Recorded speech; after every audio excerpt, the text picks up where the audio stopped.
It was Alex the lion's birthday, but he was not having a happy one. After a year in Africa, Alex and his friends were terribly homesick for the New York Zoo. The penguins and chimps were supposed to come back in the monkey-powered superplane they had flown to Monte Carlo, but they had been gone a long time. Marty the zebra, Gloria the hippo, and Melman the giraffe tried to cheer Alex up with a surprise present, a model of New York City made out of mud. Wow. You guys made this? Alex marveled. Yep. Marty said. From memory. From crazy, obsessive memory. Alex wiped away tears. You guys, you've both made and ruined my day. King Julian and Maurice, two of the lemurs who had followed them from Madagascar, popped out of Alex's birthday cake. Oh, ta-da! Your wish has come true, King Julian said. But Alex's real wish was to go home. Then inspiration struck. What are we doing? Alex asked. Here we are relying on the penguins to come back for us, but we should just go to Monte Carlo and get them, he decided.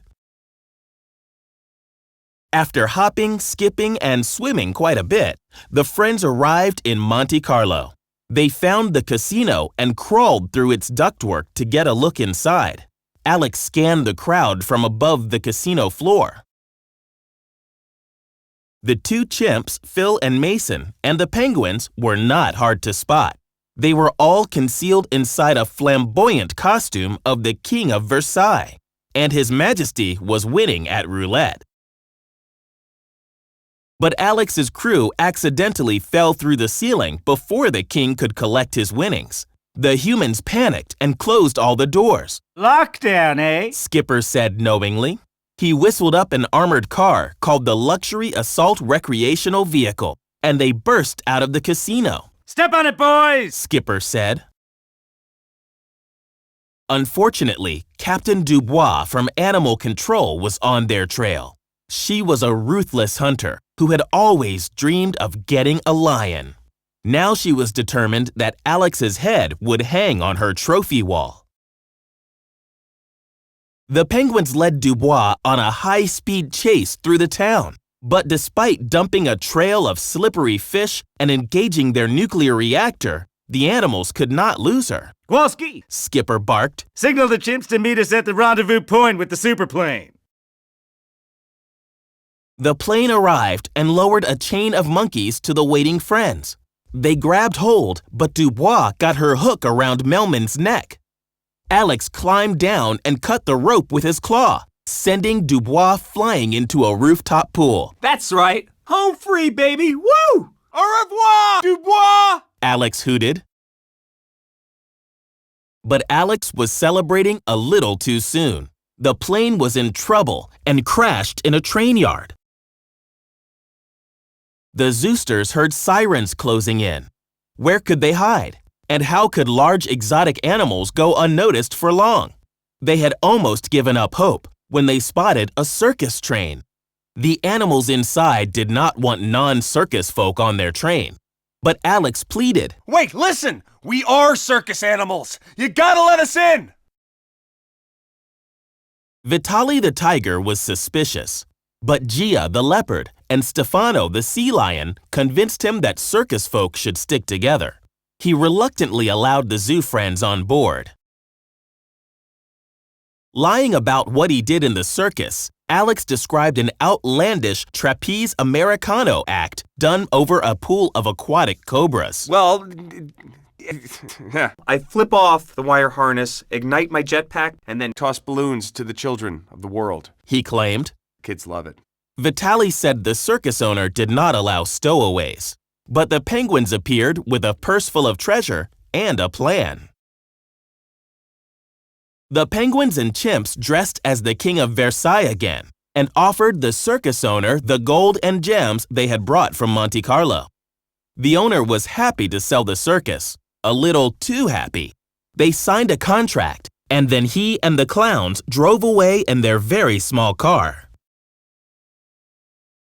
The penguins drove the train to Rome, where the circus was scheduled to play at the Colosseum.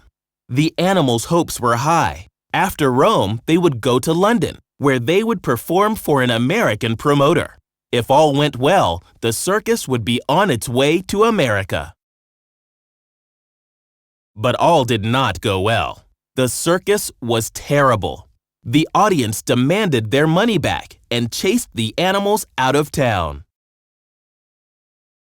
That night, Stefano told Alex that their circus used to be great. In Vitali's popular act, he put oil on his fur and jumped through smaller and smaller flaming hoops.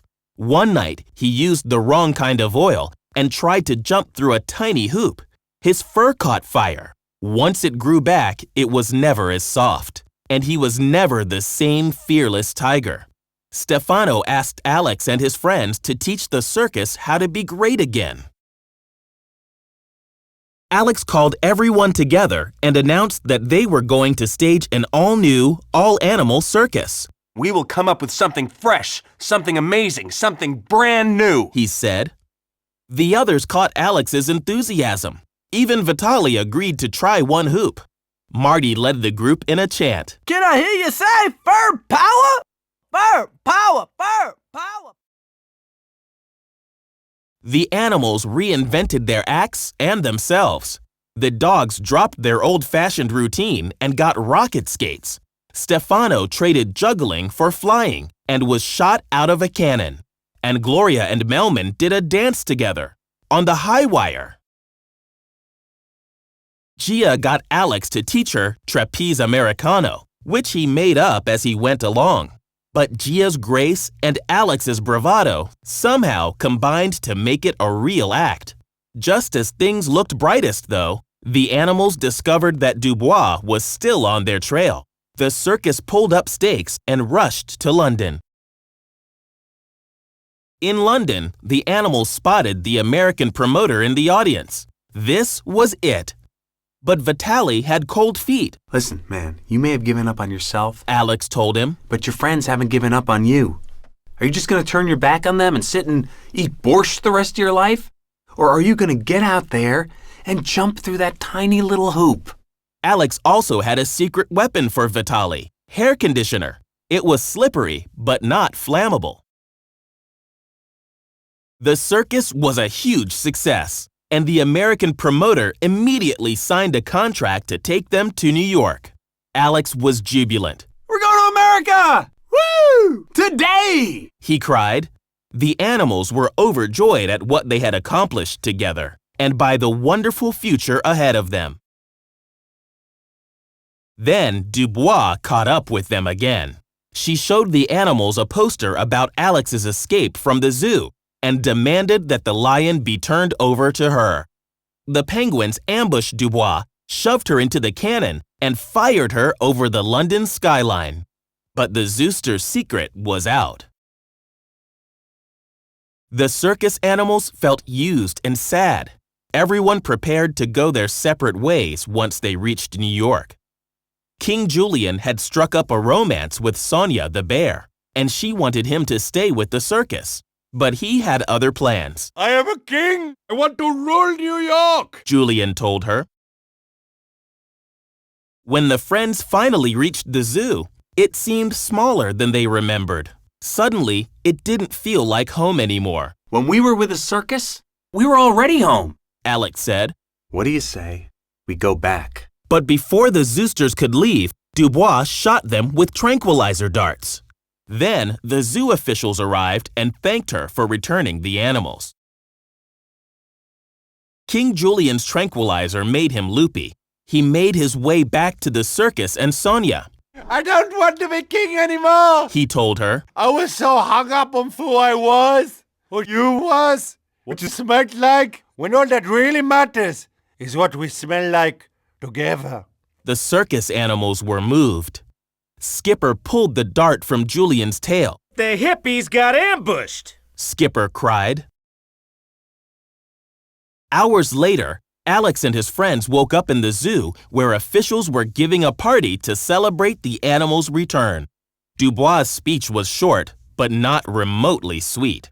She raised her dart gun to go after Alex again. But rising out of the sky was a huge balloon with fur power written on the side. Alex raised his arms and Gia caught him. Stefano fired a tightrope for Gloria and Melman to climb, and Vitali jumped through a keyhole into Marty's enclosure and rescued him. But Dubois caught Stefano. To rescue him, Alex would have to do a real version of the trapeze Americano act he made up earlier. Alex and Gia swung down and pulled up Stefano and Dubois. Gia took Stefano to safety, while Alex and Dubois did a free fall toward a pool of aquatic cobras. Then the dogs fired their rocket shoes like a jetpack and carried Alex and Dubois way up into the air. Alex dropped Dubois into his old pen. Finally, Alex grabbed Gia, and they released balloons to the children of the world. As they floated up into the clouds, Stefano asked Alex and his friends if they wanted to run away with the circus. Live a life of adventure? Alex asked. Yes, they all said. They certainly did. The reunited circus set off happily on their new tour of America. Hey, Skipper, Alex suddenly wondered. what did you end up doing with the crazy lady anyway?